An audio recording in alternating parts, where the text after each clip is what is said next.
Bismillahirrahmanirrahim. Assalamualaikum warahmatullahi wabarakatuh. Salam sejahtera dan salam satu Malaysia.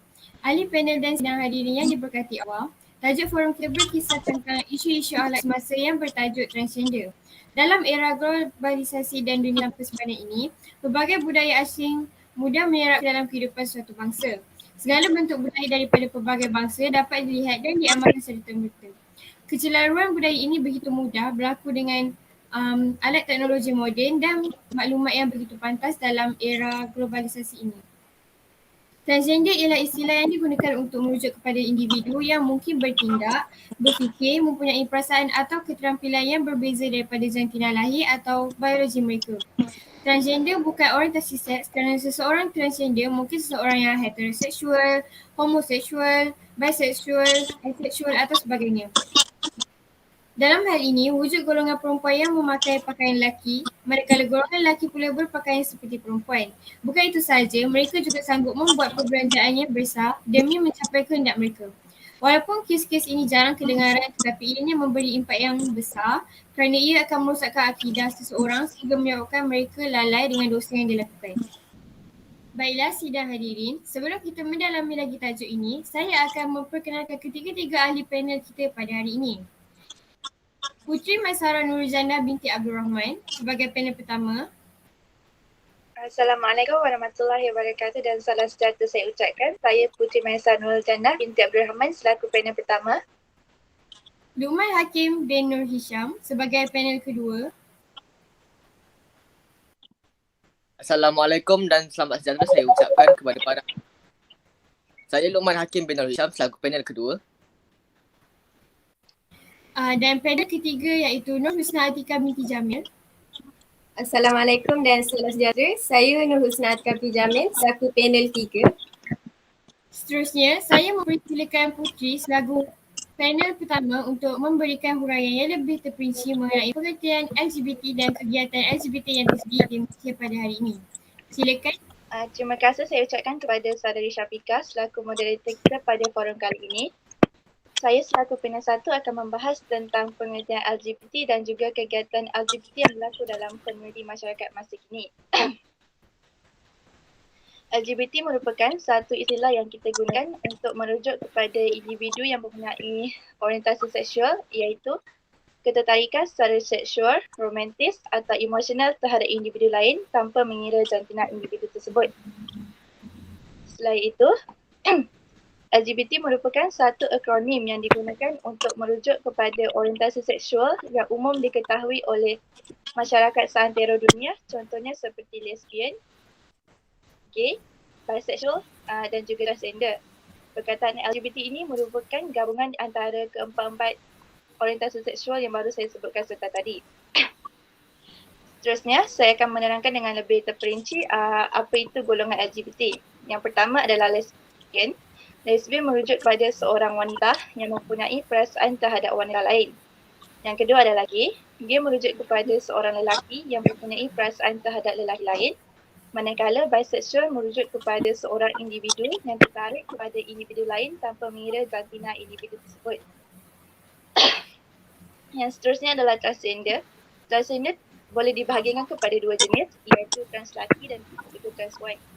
Trans lelaki merujuk kepada seorang perempuan yang menukarkan janinannya kepada seorang lelaki, manakala trans perempuan pula merujuk kepada seorang lelaki yang menukarkan janinannya kepada seorang perempuan. Seterusnya saya akan menerangkan tentang kegiatan LGBT yang berlaku dalam komuniti masyarakat masa kini. Kegiatan LGBT yang berlaku di Malaysia semakin hari semakin berkembang dengan sangat cepat. Contohnya, di Malaysia terdapat beberapa individu yang mengamalkan budaya LGBT ini. Contohnya, seorang ahli perniagaan terkemuka di Malaysia yang lebih dikenali dengan Sadat telah menukarkan jantinanya daripada lelaki kepada perempuan. Beliau ini digolongkan dalam golongan transpuan kerana telah menukarkan jantinanya daripada lelaki kepada perempuan. Namun, kegiatan LGBT yang berlaku di Malaysia ini tidaklah seserius dengan kegiatan LGBT yang berlaku di luar negara, seperti di negara-negara barat. Di negara-negara barat, mereka mempunyai satu amalan iaitu yang dikenali sebagai Pride Month. Pride Month ini merupakan satu perarakan yang dilakukan untuk meraihkan serta melebarkan lagi pengaruh LGBT secara meluas. Pride Month ini dilakukan pada bulan Jun pada setiap tahun. Golongan LGBT di negara-negara barat ini mendapat sokongan yang kuat daripada seorang pemimpin Amerika Syarikat iaitu Presiden Joe Biden. Presiden Joe Biden memberikan sokongan yang kuat kepada golongan LGBT ini. Malah beliau turut mempromosikan hak kemanusiaan untuk golongan LGBT ini kepada seluruh dunia. Namun, kempen yang digalakkan oleh beliau tidak mendapat sokongan daripada kerajaan Malaysia kerana kempen tersebut merupakan satu kempen yang bertentangan dengan syariat Islam. Okay, seterusnya saya akan menerangkan tentang LGBT menurut pandangan Islam. LGBT menurut pandangan Islam merupakan satu bentuk penyimpangan seks yang sangat serius. Perlakuan yang dipraktikan oleh golongan LGBT ini merupakan satu perbuatan yang sangat hina menurut Islam. Kita boleh mengambil contoh daripada kisah Nabi Lut alaihi salam dan juga kaumnya yang telah dibinasakan oleh Allah kerana mempraktikkan budaya LGBT ini. Nabi Lut alaihi salam pernah berdoa, "Ya Tuhanku, tolonglah aku dengan menimpakan azab atas kaum yang membuat kerosakan itu." Yang disebut dalam surah Al-Ankabut ayat 29 hingga ayat 30. Selain itu, dalam Al-Quran ada menyatakan siapakah kaum yang membuat kerosakan itu dalam surah Al-A'raf ayat 80 hingga 84 seperti firman Allah yang berbunyi, "Dan kami juga telah mengutus Nabi Lut kepada kaumnya. Ingatlah tak kala dia berkata kepada mereka, mengapa kalian melaksanakan perbuatan yang sangat hina itu yang belum pernah dilakukan oleh seorang pun di dunia ini sebelum kalian." Selain itu Allah juga telah berfirman, sesungguhnya kalian mendatangi lelaki untuk melepaskan nafsu kalian kepada mereka dan bukan kepada perempuan. Malah kalian merupakan kaum yang melampaui batas dalam surah Al-A'raf ayat 81. Ini menyokong penyataan bahawa perbuatan LGBT ini merupakan satu perbuatan yang sangat hina di sisi Islam. Selain itu, Allah telah membinasakan kaum Nabi Lut seperti yang dinyatakan dalam surah Hud ayat 82 hingga ayat 83 yang berbunyi, "Maka apabila datang masa pelaksanaan perintah kami jadikan negeri kaum Lut itu diterbalikkan, tertimbun segala yang ada di atas muka buminya. Dan kami menghujaninya dengan batu-batu dari tanah yang dibakar untuk membinasakan mereka." Oleh itu kita haruslah mengambil iktibar dan pengajaran daripada kisah Nabi Lut alaihi salam dan juga kaumnya yang telah dibinasakan oleh Allah Subhanahu Wa Taala kerana telah mempraktikkan budaya LGBT ini dan enggan bertaubat. Kita sebagai seorang Muslim seharusnya ingat bahawa perbuatan ini merupakan satu perbuatan yang sangat hina dan sangat ditentang di sisi Islam. Itu sahaja pandangan saya mengenai pengertian LGBT dan juga kegiatan LGBT yang berlaku di dalam masyarakat masa kini. Sekian sahaja, terima kasih. Baiklah, terima kasih kepada saudari Putri di atas perkongsian sebentar tadi. Seterusnya, saya dengan sukacitanya menjemput saudara Luqman untuk berkongsi dengan kita mengenai faktor yang menyebabkan tercetusnya kegiatan LGBT ini dalam kalangan masyarakat. Dipersilakan. Terima kasih saudari moderator. Seterusnya, saya selaku panel 2 akan menerangkan tentang faktor yang membawa kepada kegiatan LGBT semakin popular dalam kalangan masyarakat pada hari ini. Masalah sosial ini telah lama ditentang oleh pelbagai masyarakat, pihak, terutamanya orang-orang Islam. Maka, terdapat beberapa faktor yang boleh disimpulkan melalui beberapa kajian yang telah dilakukan sebagai usaha untuk merhatikan dan memahami mengapa isu ini terjadi. Yang pertama, keibubapaan yang teruk boleh menyebabkan anak-anak meragui identiti mereka sebagai lelaki maupun perempuan. Segelintir ibu bapa mahukan anak lelaki di dalam keluarga. Maupun begitu, mereka kurang bernasib baik dan mendapat cahaya mata perempuan. Perkara ini boleh menyebabkan ibu bapa tersebut menyuruh anak perempuan mereka untuk mempunyai ciri-ciri maskulin yang luar biasa pada diri seorang wanita. Selain itu, tarikan antara jantina yang sama juga menyebabkan segelintir manusia memilih untuk menjadi jantina yang berlainan. Tarikan itu sendiri adalah tidak normal dan membuatkan mereka berasa bahawa mereka perlu mengubah jantina mereka untuk mempunyai hubungan yang diterima oleh masyarakat ramai. Akhir sekali, perasaan ingin tahu yang keterlaluan juga menyebabkan manusia lari dari fitrah mereka yang terdahulu. Mereka menginginkan perkara yang tidak masuk akal dan menganggap bahawa perbuatan mereka tidak salah kerana memilih sebegitu. Segelintir lelaki mungkin merasakan dirinya lebih feminin dari maskulin dan segelintir perempuan juga mungkin merasakan dirinya lebih maskulin dari feminin. Mahupun begitu, ini bukanlah sebab yang wajar untuk kita sebagai manusia untuk lari dari fitrah dan melakukan perkara yang menentang syariat Islam. Sekian, terima kasih. Terima kasih Saudara Luqman di atas penerangan tersebut. Seterusnya, saya mempersilakan panel ketiga kita pada forum kali ini iaitu Saudari Husna untuk membentangkan tentang cara membendung masalah LGBT yang semakin banyak diamalkan ini. Silakan. Terima kasih Saudari Syafiqah. Saya Husna selaku panel 3 akan membahas tentang cara untuk mengatasi masalah LGBT yang semakin popular ini. Dalam usaha menangani isu LGBT ini, terdapat banyak pihak yang perlu didesak untuk bekerjasama mengambil cakna tentang isu ini.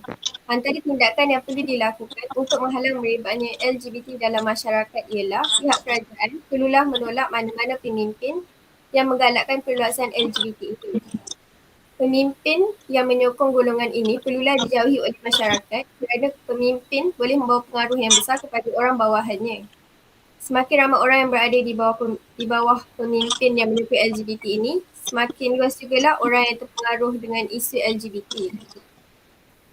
Hal ini juga boleh menyebabkan masyarakat di negara kita terpesong jauh dengan syariat agama walaupun negara kita, Malaysia, merupakan negara yang majoritinya umat Islam.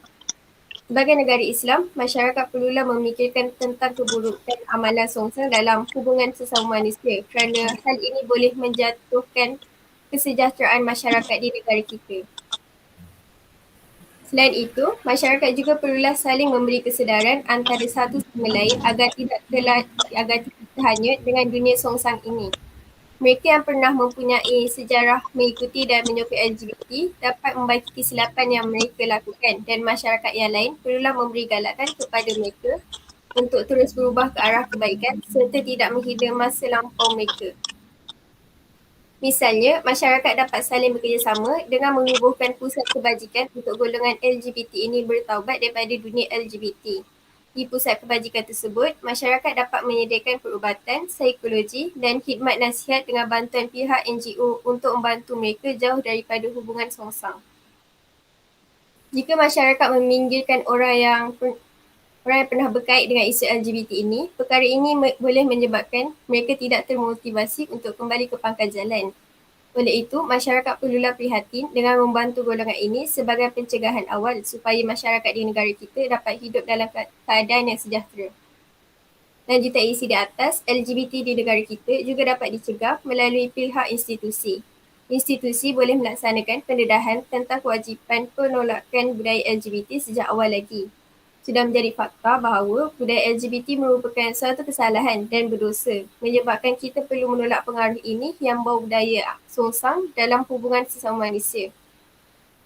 Bekas Perdana Menteri Malaysia yang ke-4 dan ke-8 pernah menyeru pakar dalam pelbagai bidang tampil bagi membantu sarjana Islam membuktikan bahawa budaya LGBT ini adalah perbuatan yang berdosa mengikut syariat Islam. Badan kekerajaan iaitu NGO juga boleh mengambil tindakan dengan mengadakan kempen bagi mencegah perbuatan LGBT. Kempen ini dapat dilakukan pada pelbagai tempat seperti sekolah serta boleh juga disebarkan kempen ini melalui media massa seperti surat khabar atau majalah.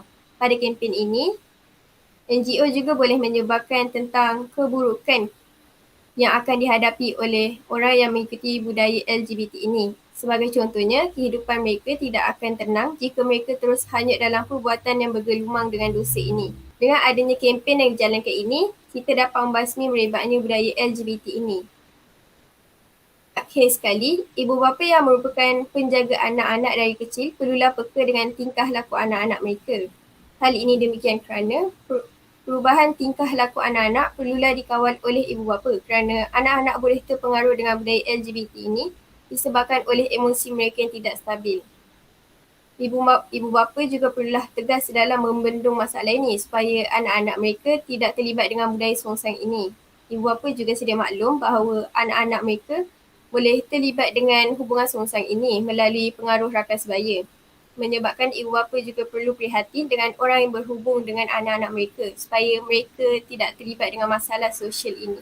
Ibu bapa juga boleh sering berbual dan bertanyakan masalah anak-anak mereka supaya anak-anak merasa disayangi dan dapat mengawal emosi mereka. Oleh itu, sudah izharlah bahawa semua pihak perlulah berganding bahu bagi membendung masalah LGBT ini daripada berterusan supaya masyarakat di negara kita dapat hidup dalam keadaan yang dirahmati oleh Allah dan tidak terus hidup di dalam kesesatan. Sekian daripada saya. Terima kasih Saudari Husna atas perkongsian yang bermanfaat sebentar tadi. Seterusnya, kepada hadirin sekalian, kita telah sampai ke sesi soal jawab di antara penonton yang hadir dengan barisan panel forum pada hari ini. Soalan pertama dari penonton kita adalah, adakah golongan LGBT yang beragama Islam akan terkeluar daripada Islam apabila mengamalkan budaya ini? Saya mempersilakan Saudari Puteri untuk mengemukakan pendapat saudari mengenai soalan ini. Silakan saudari. Terima kasih Saudari Syafiqah di atas pertanyaan tersebut. Pada pandangan saya, homoseksual ini merupakan satu dosa. Dan apabila seseorang Muslim itu mengamalkan budaya LGBT ini, mereka tidak akan dikira terkeluar daripada Islam ataupun dikira sebagai seorang yang murtad. Hal ini kerana apabila mereka mengamalkan budaya LGBT ini, mereka hanya akan mendapat dosa dan selagi mereka meneruskan budaya LGBT ini dalam kehidupan harian mereka, selagi itulah mereka akan mendapat dosa tersebut. Pada pendapat saya sebagai seorang Muslim, kita mestilah sentiasa menghulurkan bantuan kepada golongan LGBT ini dengan memberikan bimbingan serta nasihat agar mereka dapat kembali semula ke pakat jalan dan tidak terus berada sesat dalam komuniti LGBT ini. Sekian itu sahaja jawapan saya untuk pertanyaan tersebut. Terima kasih atas jawapan tersebut, Saudari Puteri. Soalan kedua yang akan kita kupas adalah, apakah yang boleh dilakukan oleh pihak kerajaan bagi terus membendung masalah budaya LGBT yang dibawa oleh orang barat ini? Saya menjemput Saudari Husna untuk menjawab pertanyaan ini. Silakan. Pada pendapat saya, pihak kerajaan perlulah membanteras gejala LGBT yang telah menular di negara kita ini supaya budaya ini tidak merosakkan generasi baru di negara kita.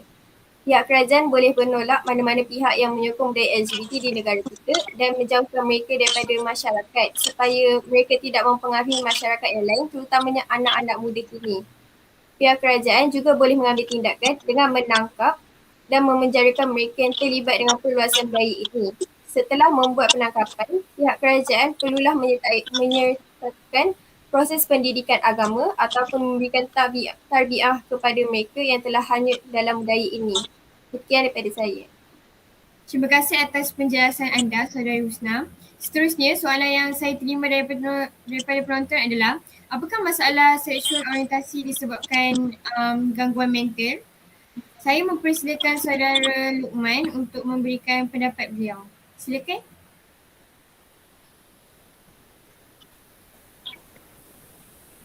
Terima kasih Saudari Syafiqah atas soalan yang diajukan tersebut. Perkara ini adalah salah sama sekali. Ini adalah kerana orang yang dari berbagai latar belakang budaya yang berbeza memiliki perasaan non-heteroseksual atau seksual orientasi luar dari sesama sejenis. Karakter ini setidaknya muncul dalam peratus kecil tapi tetap berpengaruh. Orientasi seksual pada lelaki dan perempuan boleh dipengaruhi dengan faktor yang berbeza. Pada lelaki, orientasi seksual lebih cenderung berkaitan dengan pola rangsangan seksual dibandingkan dengan perempuan. Faktor biologi termasuk hormon di masa kehamilan dan profil genetik juga boleh menentukan orientasi seksual seseorang. Meskipun begitu, hal ini tidak selalu terjadi pada setiap orang.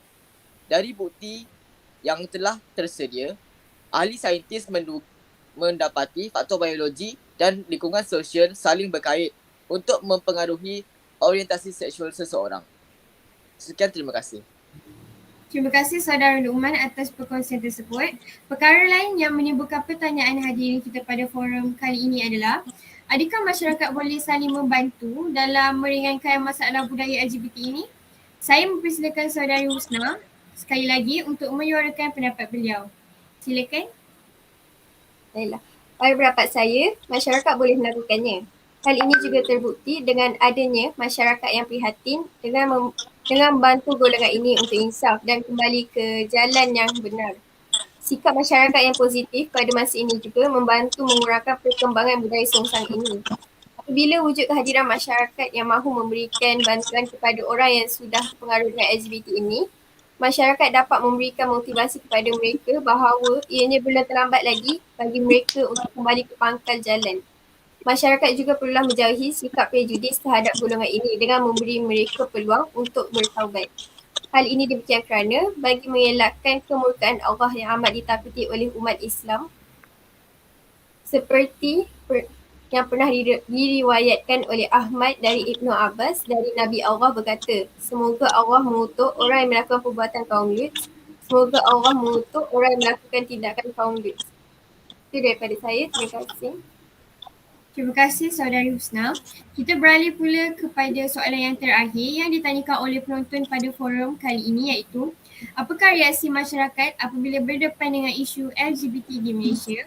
Saya mempersilakan Saudari Putri untuk menjawab persoalan penonton kita pada hari ini.